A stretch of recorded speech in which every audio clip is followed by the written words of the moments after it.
വളരെ വായിച്ച ഒരു ജോലിയാണ് എന്നെ ജയിപ്പിച്ചിരിക്കുന്നത്. അതിൽ എനിക്ക് കുറച്ച് എന്താ പറയുക, ഒരു ചെറിയ ഒരു ഒരു ആങ്സൈറ്റി ഉണ്ടോ എന്ന് എനിക്കറിയില്ല. കാരണം രണ്ട് ബുക്കുകളെക്കുറിച്ചും രണ്ട് ബുക്കുകളെയും പരിചയപ്പെടുത്തുന്ന ഒരു ഏറ്റവും പ്രധാനപ്പെട്ട ഒരു കടമ എന്നിൽ നിക്ഷിപ്തമായിരിക്കുകയാണ്. ആദ്യമായി സ്വപ്നമണ്ഡപം എന്ന ഈ സദാനന്ദൻ സാറിന്റെ ഏറ്റവും പുതിയ ബുക്കിനെ കുറിച്ച് വളരെ ബ്രീഫായി ഏതാനും വാക്കുകൾ പറയാൻ ഞാൻ ആഗ്രഹിക്കുന്നു. സാറിന്റെ കഴിഞ്ഞ ബുക്ക് മനഃശാസ്ത്ര സമീക്ഷ എന്ന ബുക്ക് നമ്മളിൽ പലരും വായിച്ചിട്ടുണ്ട്. മനഃശാസ്ത്ര സമീക്ഷയിലൂടെ സാറ് പാശ്ചാത്യ മനഃശാസ്ത്ര സങ്കേതങ്ങളെയും പൗരസ്ത്യ മനഃശാസ്ത്ര സങ്കേതങ്ങളെയും സംയോജിപ്പിക്കുവാനുള്ള വളരെ വിജയകരമായ ഒരു ശ്രമമാണ് നടത്തിയത്. ആ ശ്രമം തീർച്ചയായും വിജയകരമായിരുന്നു. കാരണം മനഃശാസ്ത്രം എന്ന ശാസ്ത്രം, ഏറ്റവും പ്രധാനപ്പെട്ട ശാസ്ത്രം, കിഴക്കും പടിഞ്ഞാറും രണ്ടായി മാറി നിൽക്കുകയും എന്നാൽ പരസ്പരം എങ്ങനെ ബന്ധപ്പെടണമെന്ന് അറിയാതെ നിൽക്കുകയും ചെയ്യുന്ന ഒരവസ്ഥ ഇപ്പോഴും നമുക്ക് കാണാൻ കഴിയും. അപ്പൊ അതിന്റെ ഭാഗമായി മനഃശാസ്ത്രത്തെ എങ്ങനെ കിഴക്കിന്റെ മനഃശാസ്ത്രവും പടിഞ്ഞാറിന്റെ മനഃശാസ്ത്രവും അത് ഫ്രോയിഡിലൂടെയും യൂങ്ങിലൂടെയും മട്ലറിലൂടെയും വളർന്ന വെസ്റ്റിന്റെ മനഃശാസ്ത്രത്തെ കിഴക്കിന്റെ മനഃശാസ്ത്രമായ യോഗയും തന്ത്രവിദ്യയുമായി എങ്ങനെ കൂട്ടിച്ചേർക്കാം എന്നുള്ള ഒരു വളരെ ഗഹനമായ പഠനം, വളരെ ഗഹനമായ ഒരു ശ്രമം വളരെ വിജയകരമായി സാർ ആ ബുക്കിലൂടെ കൊണ്ടുവന്നിരുന്നു. അതിന്റെ തുടർച്ചയായിട്ടാണ് ഇപ്പോഴത്തെ ഈ സ്വപ്നമണ്ഡപം എന്ന ഈ ബുക്കിനെ ഞാൻ കാണാൻ ആഗ്രഹിക്കുന്നത്. കാരണം സ്വപ്നമണ്ഡപം എന്ന ഈ പുസ്തകം എഴുതാൻ സാറ് ആലോചിച്ചപ്പോൾ തന്നെ പ്രായോഗിക തലത്തിൽ നമുക്ക് വായിച്ച് ഒരു സ്വപ്നത്തെ അനലൈസ് ചെയ്യാൻ കഴിയുന്ന ഒരു സാഹചര്യം ഉണ്ടാക്കണം എന്നുള്ളതായിരുന്നു പ്രധാനപ്പെട്ട ഒരു കാര്യം. ഇപ്പോൾ നമ്മൾ സാധാരണ ഒരു ഡ്രീംസിനെ കുറിച്ച് ഒരു സൈക്കോളജിസ്റ്റിന്റെ അടുത്ത് അല്ലെ ഒരു മനഃശാസ്ത്രജ്ഞൻ എന്ന് പറഞ്ഞാൽ വെസ്റ്റേൺ മനഃശാസ്ത്രജ്ഞനാണ്. നമ്മുടെ നാട്ടിൽ ഈസ്റ്റേൺ മനഃശാസ്ത്രജ്ഞർ ഈ ആയുഷ് സിസ്റ്റം എന്ന് പറയുമ്പോൾ ഇന്ത്യൻ സിസ്റ്റം ഓഫ് മെഡിസിൻ എന്നാണ്. അലോപ്പതി അല്ലെങ്കിൽ മോഡേൺ മെഡിസിൻ എന്ന് പറഞ്ഞാൽ വെസ്റ്റേൺ സിസ്റ്റം ഓഫ് മെഡിസിൻ എന്നാണ്. രണ്ടും നമ്മുടെ നാട്ടിൽ നിലനിൽക്കുന്നുണ്ട്. പക്ഷെ അതുപോലെ മനഃശാസ്ത്രത്തിൽ പാശ്ചാത്യ മനഃശാസ്ത്രം MSc സൈക്കോളജി അല്ലെങ്കിൽ ക്ലിനിക്കൽ സൈക്കോളജി കഴിഞ്ഞ ആരും ഇന്ത്യൻ മനഃശാസ്ത്രത്തിൽ ഇതുവരെയും പ്രാക്ടീസ് ചെയ്യുന്നതായി നമുക്ക് കാണും. എല്ലാവരും പ്രാക്ടീസ് ചെയ്യുന്നത് ഫ്രോയിഡിയനും യൂങ്ങിയനും വെസ്റ്റേൺ സൈക്കോളജി ബിഹേവിയറൽ സയൻസിന്റെ അടിസ്ഥാനത്തിലാണ്. പക്ഷേ ഈ പുസ്തകത്തിന്റെ ഒരു പ്രത്യേകത, ഈ പുസ്തകം ഇവിടെ ഇരിക്കുന്ന നമ്മളിൽ പലരുടെയും കണ്ടിട്ടുള്ള സ്വപ്നങ്ങളെ അവരിൽ നിന്ന് വാങ്ങി അതിന്റെ ഇന്റർപ്രിട്ടേഷൻ കൊടുത്ത്, അതായത് റിയലായി നമ്മൾ ദൈനംദിനം കണ്ടുകൊണ്ടിരിക്കുന്ന സ്വപ്നങ്ങളെ പലരിൽ നിന്ന് ശേഖരിച്ച് അതിന്റെ ഇന്റർപ്രിട്ടേഷൻ കൊടുത്തിട്ടാണ് ഈ ബുക്ക് വന്നിരിക്കുന്നത്. അപ്പൊ ഈ ബുക്കിന്റെ ഏറ്റവും പ്രധാനപ്പെട്ട ഒരു പ്രത്യേകത എന്താണെന്ന് ചോദിച്ചു കഴിഞ്ഞാല്, ഈ സ്വപ്നങ്ങളുടെ ലോകം അത് അപാരവും അത് വിസ്മയകരവുമാണ്. നമ്മൾ രാത്രി സ്വപ്നം കാണുന്നു, രാവിലെ എഴുന്നേൽക്കുന്നു, സ്വപ്നം വന്ന വഴിയെ പോയി, ചിലത് മനസ്സിൽ നിൽക്കും, ചിലത് തങ്ങി നിൽക്കും, ചിലത് തങ്ങാതെ കടന്നു പോകും. പക്ഷേ സ്വപ്നങ്ങൾക്ക് അതിനപ്പുറത്തേക്ക് എന്താണ് അതിന്റെ പ്രാധാന്യം എന്നുള്ളതാണ് ഈ പുസ്തകത്തിലൂടെ നമുക്ക് മനസ്സിലാക്കാൻ കഴിയുന്നത്. എന്താണ് സ്വപ്നം? സ്വപ്നം ഒരിക്കലും ബോധമണ്ഡലത്തിൽ നിന്ന് അല്ല വരുന്നത്. ഉറക്കത്തിൽ അബോധമണ്ഡലത്തിൽ നിന്നും പുറത്തേക്ക് തള്ളി വരുന്ന ഭാവങ്ങളെയാണ് സ്വപ്നങ്ങളാക്കി മാറ്റിയെടുക്കുന്നത്. അപ്പൊ നമ്മുടെ ശരീരത്തിൽ, നമ്മുടെ മനസ്സില് അബോധഭാവങ്ങൾക്ക് രൂപം നൽകുമ്പോൾ അത് സ്വപ്ന രഹസ്യമാണ്. അതായത് ഒരു സ്വപ്ന രഹസ്യം അറിയണമെങ്കിൽ അതിന്റെ പിന്നിലുള്ള അബോധ തരംഗങ്ങൾ എന്താണെന്ന് തിരിച്ചറിയാനും ആ അബോധ തരംഗങ്ങൾ എന്തുകൊണ്ടാണ് ഈ ചിത്രം വരയ്ക്കുന്നതെന്ന് നമുക്ക് തിരിച്ചറിയാൻ കഴിയും. അപ്പോൾ നമ്മളുടെ ഈ സ്വപ്നതന്ത്രത്തില്, ഈ സ്വപ്ന ലോകത്തില്, സ്വപ്നങ്ങളുടെ ലോകത്തിലേക്ക് ഇറങ്ങിക്കഴിയുമ്പോൾ നമുക്കറിയാൻ കഴിയുന്നത് നമ്മളുടെ മനുഷ്യന്റെ ആദിമകാലം ബിംബങ്ങളും ആർക്കിടൈപ്സുകളും ഭാഷയില്ലാതിരുന്ന ഒരു കാലത്തെ ബാക്കി പത്രമാണ് പല സമയത്തും സ്വപ്നങ്ങളിലൂടെ ഭാഷയായി തിരികെ. അതുകൊണ്ടാണ് വെസ്റ്റേൺ മനഃശാസ്ത്രത്തിന് പലപ്പോഴും ആ ഒരു പാർട്ട് കൃത്യമായി മനസ്സിലാക്കാതെ പോയതുകൊണ്ട് അതിന്റെ ഇന്റർപ്രിട്ടേഷൻ ലിമിറ്റഡ് ആണ്. വെസ്റ്റേൺ സൈക്കോളജിയുടെ മനഃശാസ്ത്രത്തിന്റെ സ്വപ്ന ദർശനങ്ങളും സ്വപ്നത്തെക്കുറിച്ചുള്ള ഇന്റർപ്രിട്ടേഷനും ഫ്രോയിഡിൽ തുടങ്ങുകയും ഫ്രോയിഡിൽ ഏകദേശം അവസാനിക്കുകയും ചെയ്തിട്ടുണ്ട്. അതിനപ്പുറത്തേക്ക് കുറച്ചെങ്കിലും യൂങ്ങിന്റെ സോഷ്യൽ അൺകോൺഷ്യസ് അഥവാ സാമൂഹിക മനഃശാസ്ത്രത്തിലേക്കുള്ള കടന്നുകയറ്റം മാത്രമേ ഉണ്ടായിട്ടുള്ളൂ. എന്നാൽ ഇന്ത്യയുടെ കാര്യത്തിൽ അങ്ങനെയല്ല.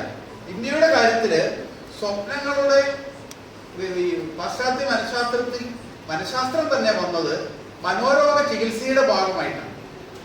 മനോരോഗികളെ ചികിത്സിക്കുവാൻ വേണ്ടി വന്ന ഒരു ശാസ്ത്രമായിട്ടാണ് മനഃശാസ്ത്രം വളർന്നു വന്നത്. എന്നാൽ ഇന്ത്യയിൽ അങ്ങനെയല്ല. ഇന്ത്യയിൽ 2500-3000 വർഷമായി മനഃശാസ്ത്രം ഒരു രോഗചികിത്സ എന്നുള്ളതിനേക്കാൾ ഉപരി മനസ്സെന്ന പ്രതിഭാസത്തെ കുറിച്ചിട്ടുള്ള നേരിട്ടുള്ള സ്റ്റഡിയായിരുന്നു.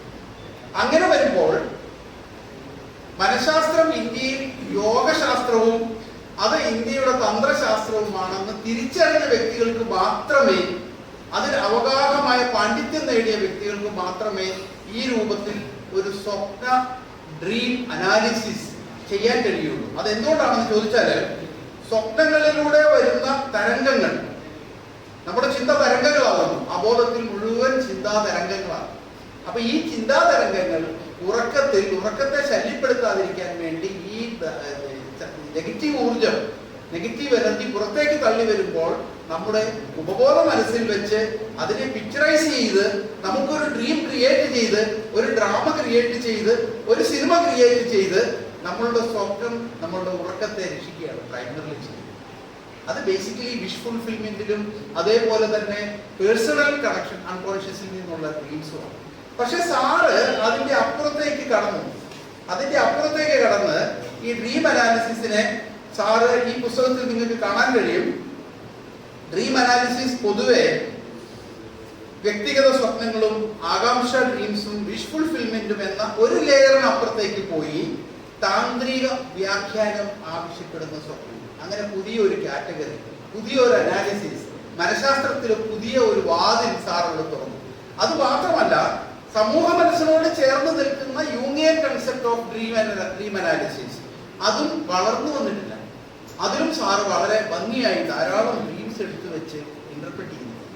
പക്ഷെ അതിലൊക്കെ മഹത്തരമായത് 6ാമത്തെ ചാപ്റ്ററായ ദിവ്യ സ്വപ്നങ്ങൾ, ദർശനങ്ങൾ എന്ന് പറയപ്പെടുന്ന ചാപ്റ്റർ.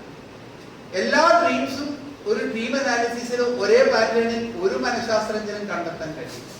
ഉന്നതമായ ദിവ്യ സ്വപ്നങ്ങൾ, ഡിവൈൻ ഡ്രീംസ്, അത് ആർക്കുണ്ടാകുന്നു, എങ്ങനെ ഉണ്ടാകുന്നു എന്നുള്ളത് വളരെ വ്യക്തമായി സാറ് ഒരു താന്ത്രിക് ശൈലിയിൽ തന്നെ ഈ പുസ്തകത്തിൽ.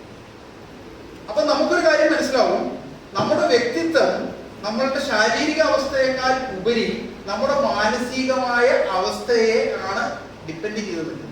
ഈ മാനസികമായ അവസ്ഥ നമ്മൾ കാണുന്ന ബോധമണ്ഡലം അല്ല, ഈ മണ്ഡലം അബോധത്തിലാണ്. ഈ അബോധ മനസ്സിന്റെ പരിശുദ്ധി, അതിന്റെ ആ മനസ്സിന്റെ വെളിച്ചം, അതിന്റെ ഇരുട്ട്, അതിന്റെ ചുവപ്പ്, ഇതെല്ലാം നമ്മളുടെ സ്വപ്നങ്ങളിലൂടെ പുറത്തേക്ക് വരും. അപ്പോൾ ഒരു വ്യക്തിയുടെ സ്വപ്നം കൃത്യമായി അനലൈസ് ചെയ്യാൻ അവനവന് കഴിയുകയാണെങ്കിൽ, നമുക്ക് തനിയെ കഴിയുകയാണെങ്കിൽ, നമുക്ക് ഒരു ഡ്രീം അഥവാ ഒരു 6 മാസത്തെ ഡ്രീം നമ്മൾ സ്വന്തം എഴുന്നേറ്റ് രാവിലെ അനലൈസ് ചെയ്ത് കഴിഞ്ഞാൽ നിങ്ങളുടെ വ്യക്തിമണ്ഡലം വളരെ വ്യക്തമായി തോന്നും. അതാണ് ഡ്രീം അനാലിസിസിന്റെ ഏറ്റവും വലിയ ലക്ഷ്യം. ഡ്രീം അനലൈസ് ചെയ്യാൻ വലിയ മനഃശാസ്ത്രജ്ഞരുടെ സഹായം ഒന്നും നേർന്ന വലിയ ആവശ്യമുണ്ട്. രാവിലെ എഴുന്നേറ്റ് 15 മിനിറ്റ് ശാന്തമായി നിന്ന് തിരിഞ്ഞു നോക്കിയാൽ മുൻപിലത്തെ ദിവസത്തെ സ്വപ്നങ്ങൾ ആദ്യം വളരെ ബുദ്ധിമുട്ടായി തോന്നിയാലും ദിവസങ്ങൾ കഴിയും തോറും, മാസങ്ങൾ കഴിയും തോറും എഴുന്നേറ്റ് കണ്ണു തുറക്കുമ്പോൾ ഡ്രീംസ് പിന്നെ വന്നത്. അങ്ങനെ വരുമ്പോഴാണ് നിങ്ങളുടെ മനസ്സ്, നമ്മുടെ അബോധം തുറന്നു നോക്കാനുള്ള അവസരം നമുക്ക് കിട്ടുന്നത്. കാരണം ഈ അബോധം നമ്മളുടെ മനുഷ്യ ചരിത്രത്തിന്റെ, മനുഷ്യന്റെ ഇവല്യൂഷന്റെ കഴിഞ്ഞ 2-3 മില്യൺ വർഷങ്ങൾ കൊണ്ട് ഫോം ചെയ്ത ഒരു സംഗതിയാണ് നമ്മുടെ അബോധം. അപ്പൊ അത് എളുപ്പത്തിൽ 1 സെക്കൻഡിൽ കണ്ടെത്തൽ എളുപ്പമല്ല. പക്ഷെ അതിനൊരു വഴിയുണ്ട്. ആ വഴി കിഴക്കിന്റെ മനഃശാസ്ത്രവും കിഴക്കിന്റെ തത്വചിന്തയും വഴി മാത്രമേ. അതിന് സപ്പോർട്ടീവാണ് കിഴക്കിന്റെ മനഃശാസ്ത്രവും. അപ്പൊ ഇതിനെ രണ്ടിനെ ചേർത്ത് ഇത്രയും സുന്ദരമായ ഒരു പുസ്തകം, ഇത്രയും ഗഹനമായ ഒരു പുസ്തകം, ഇത്രയും നമ്മളെ വേറൊരു തലത്തിലേക്ക്, നമ്മുടെ മാനസികമായ അവസ്ഥയെ മറ്റൊരു തലത്തിലേക്ക് കൊണ്ടുപോകുന്ന ഇത്രയും സുന്ദരമായ ഒരു പുസ്തകം ഞാൻ ധാരാളം മനഃശാസ്ത്ര പുസ്തകങ്ങൾ ഫ്രോയിഡ് മുതലുള്ളത് വായിച്ചിട്ടുണ്ടെങ്കിലും ഇത്രയും ക്ലാരിറ്റിയോടുകൂടി സ്വപ്നങ്ങളെ ആറാക്കി തരംതിരിച്ച് അതിൽ ദിവ്യ സ്വപ്നങ്ങളെയും അബോധത്തിൽ നിന്ന് വരുന്നതും ബോധതന്ത്രത്തിൽ നിന്ന് വരുന്നതും എല്ലാം വളരെ വ്യക്തമായി തരംതിരിച്ചെഴുതി ഒരു പുസ്തകം സ്വപ്നമണ്ഡപം എന്ന പേരിൽ സാറ് റിലീസ് ചെയ്തിരിക്കുന്നത് വളരെ വളരെ സന്തോഷകരമാണ്. ഈ പുസ്തകത്തെ പരിചയപ്പെടുത്താൻ ഇനി എനിക്ക് കൂടുതൽ വാക്കുകളില്ല. ഈ പുസ്തകം ഇവിടെ അവൈലബിൾ ആണ്. എല്ലാവരും ഈ പുസ്തകത്തിന്റെ ഒരു കോപ്പി വാങ്ങുകയും വായിക്കുകയും ചെയ്യണമെന്ന് ഞാൻ വിനീതമായി അഭ്യർത്ഥിക്കുന്നു. കാരണം ഇത് വളരെ ലളിതമാണ്, വളരെ സിമ്പിളാണ്. എന്നാൽ at the same time it will take Kelu sir പറഞ്ഞതുപോലെ ഏറ്റവും നല്ല ടീച്ചർ ഏറ്റവും സിമ്പിളായി പഠിപ്പിക്കുന്നത്. പക്ഷേ സിമ്പിളായി പഠിപ്പിക്കുമ്പോൾ പഠിപ്പിക്കുന്ന വിഷയം അത് വളരെ ഗഹനമാണ്. അപ്പൊ ഗഹനമായതിനെ ലളിതമാക്കി പറഞ്ഞു തരുന്നത് വിജ്ഞാനത്തിന്റെ ഈ തുടുമ്പാത്ത നിറകുടങ്ങളിലൂടെ മാത്രമേ സാധിക്കുള്ളൂ. എന്തായാലും ഈ പുസ്തകത്തെ കുറിച്ച് ഇത്രയുമേ രണ്ടു വാക്ക് ഞാൻ ഇത്രയും പറയുന്നുള്ളൂ. ഇത് വായിച്ചു കഴിയുമ്പോൾ ഞാനീ പറഞ്ഞതിനേക്കാളും വളരെ ഭംഗിയായി, ഇതിലും നല്ലതായി, ഇതിലും ഗഹനമായി, ഇതിലും കൂടുതൽ ആഴത്തിൽ പറയാൻ നിങ്ങളിൽ പലർക്കും കഴിയും എന്ന് എനിക്ക് ഉറപ്പുണ്ട്. അതുകൊണ്ട് ഞാൻ ഈ പുസ്തകം പരിചയം ഇവിടെ അവസാനിപ്പിക്കുന്നു. എൻ്റെ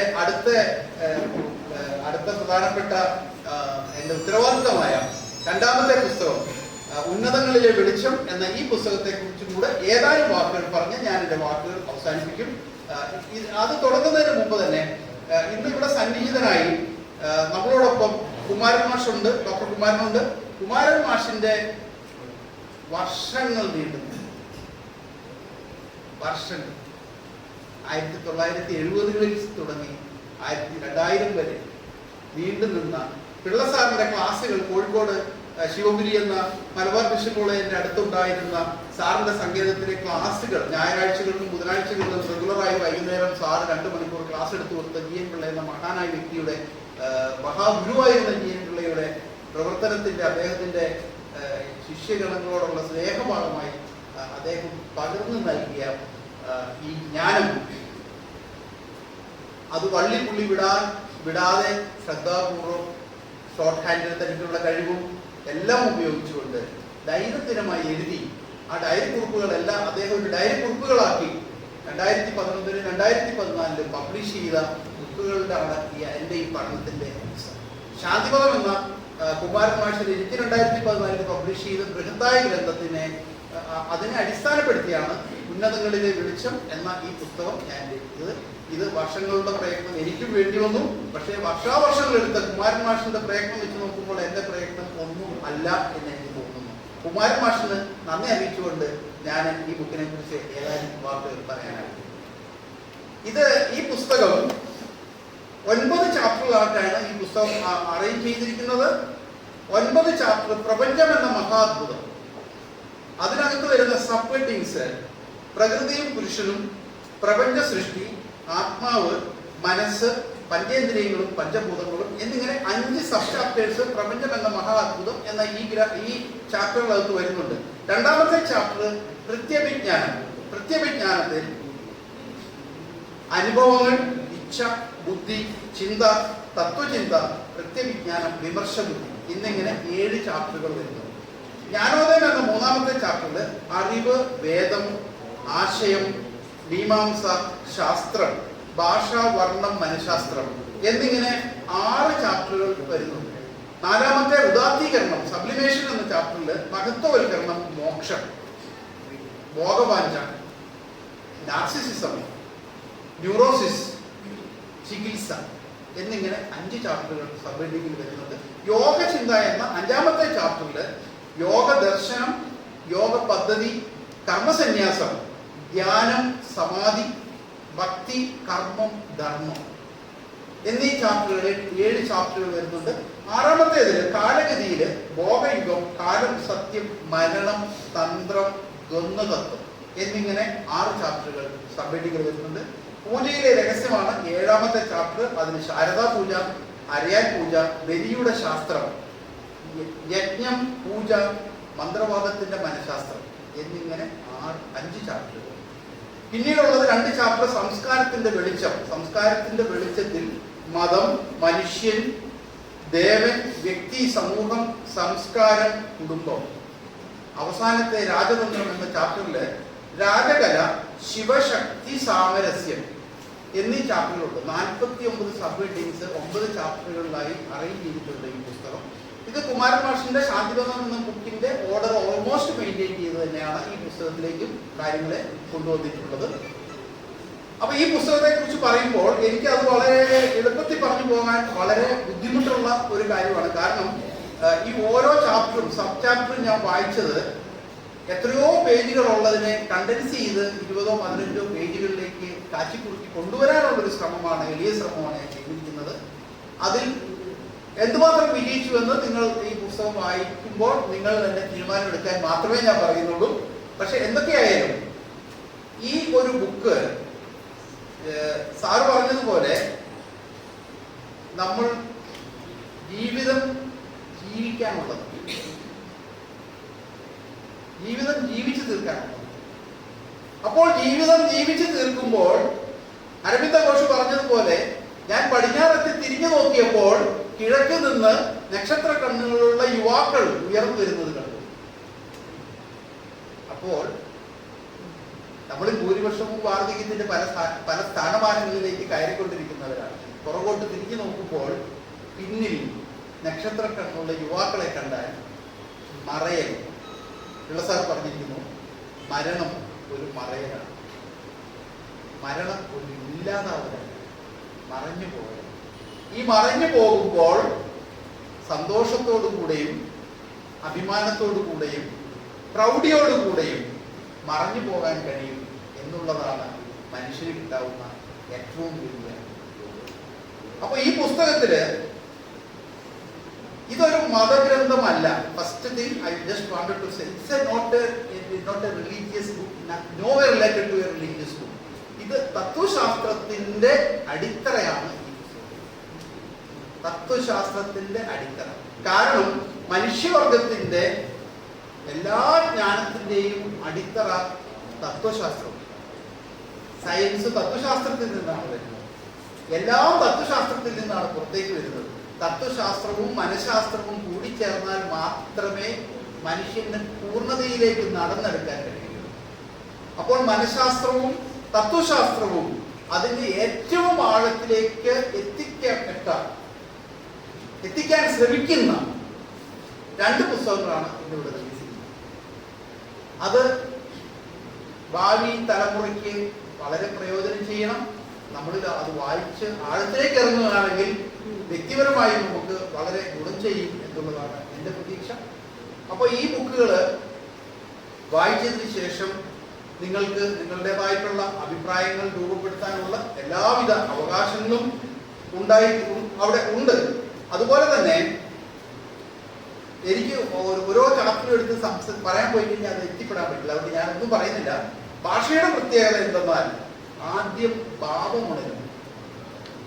ഭാവം വാക്കുകളായി മാറി വായുവിലൂടെ സഞ്ചരിച്ച് മറ്റൊരാളിലെത്തി അവിടെയും ഭാവമുണർന്നു. വ്യക്താവിന്റെ മനസ്സിലുണരുന്ന ഭാവം ഭാഷയായി ബാഹ്യാകാശത്തിൽ സഞ്ചരിക്കുന്നു. അവിടെയും ഭാവമുണരുന്നു. ഭാവത്തിൽ വന്ന ഭാഷ പിന്നെയും പിന്നെയും ഭാവമുണർത്തുന്നു. ഇങ്ങനെയാണ് എല്ലാ ഭാഷയും ലോകത്തിന്റെ വേദന ഒരാളിലൂടെ വന്ന് എല്ലാവരുടെയും വേദനയായി മാറുന്നു. ഭാവം ഭാഷയാക്കി പിന്നെയും ഭാവമാക്കി മാറ്റുന്ന സമസ്ത പ്രക്രിയയും കൂടിച്ചേർന്നാണ് അഭിവ്യക്തി അഥവാ എക്സ്പ്രഷൻ. അപ്പോൾ നമ്മുടെ എക്സ്പ്രഷൻ എല്ലാം, നമ്മുടെ എല്ലാ എക്സ്പ്രഷനും മനസ്സിന്റെ ഭാവതരംഗങ്ങളുടെ ചലനത്തിൽ നിന്നുണ്ടാകും. അത് ഭാഷയായി മാറും, സ്വപ്നമായി മാറും. ഭാഷ ബോധതലത്തിൽ നിന്നല്ല വരുന്നത്, അബോധതലത്തിൽ നിന്നാണ് ഭാഷ. അബോധതലത്തിൽ നിന്ന് വരുന്ന ഭാഷ സ്ഫോടവ്യാകരണം എന്ന് 4 സബ് ഹെഡിങ്സിൽ ഈ പുസ്തകത്തിൽ സാറ് വളരെ വ്യക്തമായി കുറിച്ചിട്ടിട്ടുണ്ട്. അപ്പോൾ ഈ പുസ്തകം ഇതുവരെയുള്ള ഇന്ത്യൻ തത്വശാസ്ത്രത്തിന്റെ, കിഴക്കിന്റെയും പടിഞ്ഞാറിന്റെയും തത്വശാസ്ത്രത്തിന്റെ പരിപൂർണ സമന്വയം എന്ന നിലയിൽ 2 പതിറ്റാണ്ടുകളോളം ഒരു ഗുരുബോധൻ ശിഷ്യന്മാർക്ക് ഉപദേശിച്ചു കൊടുത്ത ആയിരക്കണക്കിന് പേജുകൾ വരുന്ന ബൃഹത് ഗ്രന്ഥങ്ങളിൽ നിന്നുള്ള ഒരു ചെറിയ ഒരു എളിയ പതിപ്പായി മാറ്റി മാത്രമാണ് ഞാൻ ഇവിടെ കാണുന്നത്. ഈ പുസ്തകം നിങ്ങൾക്ക് എല്ലാവരും എൻലൈറ്റൻ ചെയ്യട്ടെ എന്ന് ഞാൻ ആഗ്രഹിക്കുന്നു, ആശംസിക്കുന്നു. എല്ലാവർക്കും നന്ദി.